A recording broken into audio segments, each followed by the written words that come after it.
जय जय श्रीमन्नारायण। मैं सीता श्रीनिवास।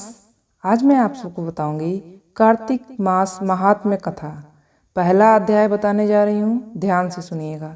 नैमिषारण्य तीर्थ में श्री सूत जी ने 88,000 सनकादि ऋषियों से कहा, अब मैं आपको कार्तिक मास की कथा विस्तार पूर्वक सुनाता हूँ, जिसका श्रवण करने से मनुष्य के सभी पाप नष्ट हो जाते हैं और अंत समय में बैकुंठ धाम की प्राप्ति होती है।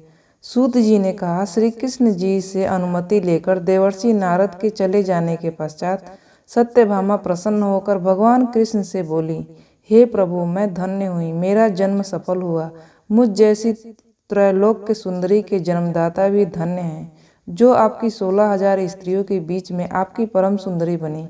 मैंने आपके साथ नारद जी को वह कल्प वृक्ष आदि पुरुष विधि पूर्वक दान में दिया, परंतु वही कल्प वृक्ष मेरे घर लहराया करता है। यह बात मृत्युलोक में किसी स्त्री को ज्ञात नहीं है। हे त्रिलोकीनाथ, मैं आपसे कुछ पूछने की इच्छुक हूँ। आप मुझे कृपा करके कार्तिक महात्म्य की कथा विस्तार पूर्वक सुनाइए, जिसको सुनकर मेरा हित हो और जिसके करने से कल्पांतर भी आप मुझसे विमुख न हों। सूत जी आगे बोले, सत्यभामा के ऐसे वचन सुनकर श्री कृष्ण ने हंसते हुए सत्यभामा का हाथ पकड़ा और अपने सेवकों को वहीं रुकने के लिए कहकर विलास युक्त अपनी पत्नी को कल्प वृक्ष के नीचे ले गए। फिर हंसकर बोले, हे प्रिय, 16,000 रानियों में से तुम मुझे प्राणों के समान प्यारी हो। तुम्हारे लिए मैंने इंद्र एवं देवताओं से विरोध किया था। हे कांते, जो बात तुमने मुझसे पूछी है उसे सुनो। एक दिन मैंने तुम्हारी इच्छा पूर्ति के लिए गरुड़ पर सवार होकर इंद्रलोक जाकर कल्प वृक्ष मांगा था। इंद्र द्वारा मना किए जाने पर इंद्र एवं गरुड़ में घोर संग्राम हुआ और गौल लोक में भी गरुड़ जी गौओं से युद्ध किए। गरुड़ की चोंच की चोट से उनके कान एवं पूंछ कटकर गिरने लगे, जिससे 3 वस्तुएं उत्पन्न हुईं। कान से तंबाकू, पूंछ से गोभी और रक्त से मेहंदी बनी। इन तीनों का प्रयोग करने वाले को मोक्ष नहीं मिलता है। तब गौओं ने भी क्रोधित होकर गरुड़ पर वार किया, जिससे उनके 3 पंख कटकर गिर पड़े। इनके पहले पंख से नीलकंठ, दूसरे से मोर और तीसरे से चकवा चकवी उत्पन्न हुए।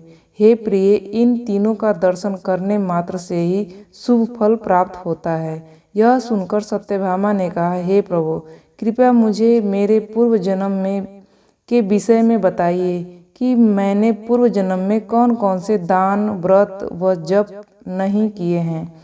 मेरा स्वभाव कैसा था, मेरे जन्मदाता कौन थे और मुझे मृत्युलोक में जब जन्म क्यों लेना पड़ा। मैंने ऐसा कौन सा पुण्य कर्म किया था जिससे मैं आपकी अर्धांगिनी हुई। श्री कृष्ण ने कहा, हे प्रिय, अब मैं तुम्हारे द्वारा पूर्व जन्म में किए गए कर्मों के पुण्य को विस्तार पूर्वक कहता हूँ, उसे सुनो। पूर्व समय में सतयुग के अंत में मायापुरी में अत्रि गोत्र में वेद वेदांत का ज्ञाता देवशर्मा नामक एक ब्राह्मण निवास करता था। वह प्रतिदिन अतिथियों की सेवा, हवन और सूर्य भगवान का पूजन किया करता था। वह सूर्य के समान तेजस्वी था। वृद्धावस्था में उसे गुणवती नामक एक कन्या की प्राप्ति हुई।